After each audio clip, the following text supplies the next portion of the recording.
तो आज की हमारी स्टोरी है पति पत्नी का रिश्ता। मेरा नाम ज्योति है। आज मैं आपको अपनी कहानी सुनाने वाली हूँ। आज ही मेरी शादी अमर से हुई है। शादी एक अच्छे बड़े घर में हुई है। पैसों की कोई कमी नहीं थी। मैं और मेरे पिता अपने आप को बड़े खुशकिस्मत मानते थे कि हमें ऐसा घर मिला है। सभी रिश्तेदार भी कह रहे थे कि ज्योति के तो भाग खुल गए, किस्मत वाली है। हम लोग उनके मुकाबले कुछ भी नहीं है। पिताजी के पुराने परिचित होने के वजह से मेरी शादी उस घर में हो गई। शादी के बाद मैं पहली बार उस घर में गई। घर में जाते ही मुझे पता चला कि वो लोग कितने बड़े हैं। घर बहुत बड़ा था। पहली बार था जब उनका घर मैंने देखा था। सब कुछ बहुत अच्छा था। सुहागरात का समय आ गया, लेकिन उसके पहले मेरी सास और ननद मुझे अकेले में ले गई। मेरे समझ नहीं आया। मुझे लगा कुछ बात करना होगा। उनके चेहरे उतरे हुए और डरे हुए थे, जैसे कि कोई बात वो मुझसे करना चाहते हो। मैंने उन्हें पूछा, क्या हुआ, आप दोनों इतने डरे हुए क्यों हो? मेरी सास बोली, बेटा हम तुम्हें कुछ बताना चाहते हैं, लेकिन तुम ये सुनकर हिम्मत रखना। साथ ही मेरी ननद भी बोली कि अब हम जो तुम्हें बताने वाले हैं वो बात हम तीनों के बीच में ही रखना। यह बड़ा घर है, यहाँ बात फैलते ज़्यादा समय नहीं लगता, और वो बात सबके सामने आ गई तो हमारे घर की इज्जत मिट्टी में मिल जाएगी। अब तुम इस घर की बहू और तुम्हें इस घर का मान रखना होगा। उनकी बातें सुनकर मैं सच में थोड़ा डर गई। मुझे समझ नहीं आ रहा था कि वो लोग क्या बोलना चाह रहे हैं। मैंने कहा, आप बताएं मुझे क्या बात है। मेरी सास बोली कि बहू, मेरा बेटा मर्द नहीं है। उनकी ये बात सुनकर मेरे होश उड़ गए। उन्होंने कहा कि मैं जानती हूँ कि तुम सोच रही होगी कि फिर हमने तुम्हें क्यों फंसाया, लेकिन हमारी भी मजबूरी है। हम ये बात ऐसे बता नहीं सकते थे, वरना सभी को पता चल जाएगा। मेरा बेटा रात में अक्सर बाथरूम में ही रहता है। पता नहीं वहाँ क्या करता है। जब भी उससे पूछो तो यही कहता है कि उसका पेट खराब है। कमरे में जाने के पहले अपने पति के लिए ये बातें सुनकर मुझे समझ नहीं आ रहा था कि मैं क्या करूं। मेरी ननद कहती है कि तुम उससे बात करना, थोड़ा समय उसके साथ बिताओ, फिर उससे खुलकर बात करो। अगर कुछ हो सकता है तो हम ज़रूर करेंगे। हम तुम्हारे साथ हैं, तुम्हें अकेला नहीं छोड़ेंगे। सुहागरात वाली रात ये सब सुनकर मैं अपने कमरे में जा रही थी। मुझे अब डर लगने लगा था। मैं कमरे में यही सब सोच रही थी कि मेरे पति अमर कमरे में आए, कमरे का दरवाज़ा बंद किया और दरवाजे से ही पेट पर हाथ लगाते हुए आए, बिस्तर पर मेरी तरफ पीठ करके बैठे और बोले कि उनका पेट खराब है, और कुछ ही सेकंड में वो उठकर बाथरूम में चले गए। बिल्कुल वैसा ही हुआ जैसा कि मेरी सास ने मुझसे कहा था।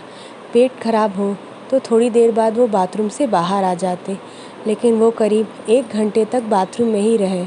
मैं बाहर चुपचाप अपने बिस्तर पर बैठी रही। उन्हें मैंने आवाज़ भी नहीं दी। बस यही सब सोचते मैं बिस्तर पर लेट गई। करीब 2 घंटे बाद वो बाथरूम से निकले।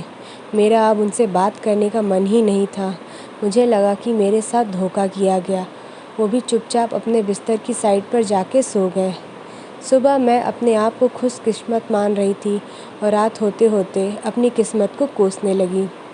सुबह मैं जल्दी उठी और बाथरूम में गई। बाथरूम में जैसे ही गई मेरे होश उड़ गए, क्योंकि बाथरूम में एक नई नाइटी थी, साथ ही मेकअप का सामान था। ये सब क्या था मुझे समझ नहीं आ रहा था। एक ऐसे इंसान से मेरी शादी क्यों करवा दी। सुबह मेरी सास और ननद ने मुझसे पूछा, क्या हुआ बेटी? रात में मैंने कहा, वही जो आपने बताया था। ये कहकर मैं रोने लगी। मेरी ननद ने कहा, माँ कह रही थी ऐसे किसी लड़की की ज़िंदगी ख़राब मत करो, लेकिन तुम सभी ने मेरी बात नहीं मानी। अब क्या होगा? ऐसे ही घुट घुट कर यहाँ रहेगी? मेरी सास बोली कि बेटा, तू जो भी फ़ैसला लेगी हम तेरे साथ हैं, लेकिन तुझे ये वचन देना होगा कि ये राज तेरे मुँह से नहीं निकलेगा। अगली रात फिर से वो कमरे में आए। मुझे अब उनकी तरफ देखने का भी मन नहीं हो रहा था। मैं चुपचाप अपना बिस्तर करके अपनी साइड पर सो गई, क्योंकि अब बात करने को रखा ही क्या था।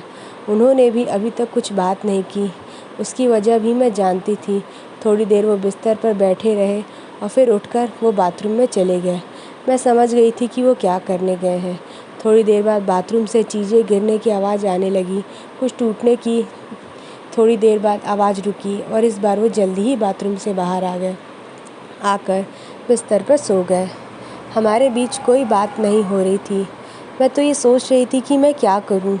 यही सब सोचते सोचते नींद आ गई। सुबह जल्दी उठी और फिर मैं बाथरूम में गई।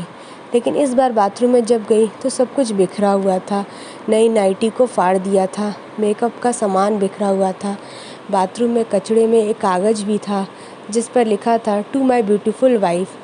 मेरे मन में अब शक आया कि ये सामान और कपड़े कहीं मेरे लिए तो नहीं, इन्होंने नहीं रखे। लेकिन फिर मैंने सोचा कि मेरी सास और ननद मुझसे झूठ क्यों बोलेंगी। अभी मैंने उनसे कुछ बात नहीं की। सुबह मेरी सास और ननद फिर मुझसे सहानुभूति जता रही थी। मुझे उनकी बातों से लगा कि वो चाहती हैं कि मैं अमर को छोड़कर इस घर से चली जाऊं। मुझे अब मेरी सास और ननद पर शक हुआ।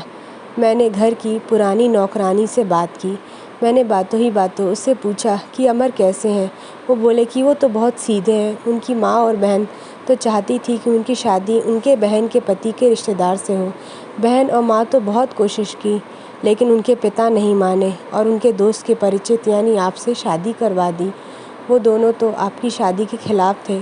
कई दिनों तक घर में विवाद भी होता था। लेकिन तुम्हारे पति अमर ने कहा कि पापा जो बोले वही कहते हैं। मुझे अब पता चल गया था कि मेरी सास और ननद मुझे क्यों भगाना चाहते थे। इसलिए उन्होंने मुझसे झूठ कहा था। उन्होंने शायद अमर को कुछ कहा होगा। अब मैं अमर से बात करने का इंतज़ार कर रही थी। वो कमरे में आए तो उनका मुंह तो उतरा हुआ था। ये पहली बार था जब मैं उनसे बात करने वाली थी। उनके आते ही मैंने कहा, आप मुझसे कुछ बात करना चाहते हैं? वो बोले, अब बात करने को रखा क्या है। पापा का विश्वास था कि वो घर अच्छा है, इसलिए मैंने माँ और बहन की ना सुनकर तुमसे शादी की और तुमने सच छिपाया। मैंने बोला, क्या सच? सच कि तुम मुझसे शादी नहीं करना चाहती थी। तुम्हारी ज़िंदगी में अभी भी कोई और है। ये बात तुमने ही तो माँ को बताई थी।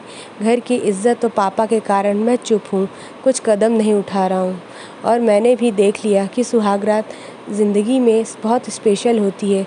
लेकिन मेरे बाथरूम में 2 घंटे रहने पर भी तुम्हें कोई फ़र्क नहीं पड़ा। माँ ने सही कहा था कि तुम आवाज़ भी नहीं दोगी, बात भी नहीं करोगी। मैंने बोला बाथरूम में रुकने को। उन्होंने कहा था और वो कपड़े और मेकअप वो मेरी बहन ने रखा था। कहा था पहली रात का गिफ्ट है तुम्हारे लिए, बाथरूम में रखा था। मैं उठकर उनके पास गई और उन्हें कहा, आपको पता है उन्होंने मुझसे क्या कहा?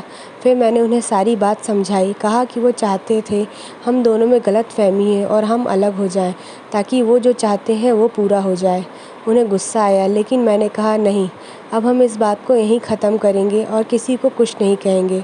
उस रात मेरी सारी परेशानी और गलतफहमी दूर हो गई। वो थी मेरी सही मायने में सुहागरात। अगली सुबह मेरी सास और ननद ने मुझसे पूछा कि मेरा क्या फ़ैसला है, मैं क्या करने वाली हूँ। मैंने कहा कि मैं आप दोनों को माफ़ करके एक नई शुरुआत करना चाहती हूँ। आपको मुझसे कोई शिकायत नहीं होगी। मैं एक बहुत अच्छी बहू बनकर दिखाऊंगी। मेरे चेहरे पर मुस्कान देखकर उनके चेहरे उतर गए और ननद तो उसी दिन अपने घर चली गई। अब बताइए कि आपको ये कहानी कैसे लगी? कमेंट करके हमें ज़रूर बताइएगा। इसी तरह की अच्छी कहानियाँ आप यहाँ आकर पहले भी पढ़ सकते हैं।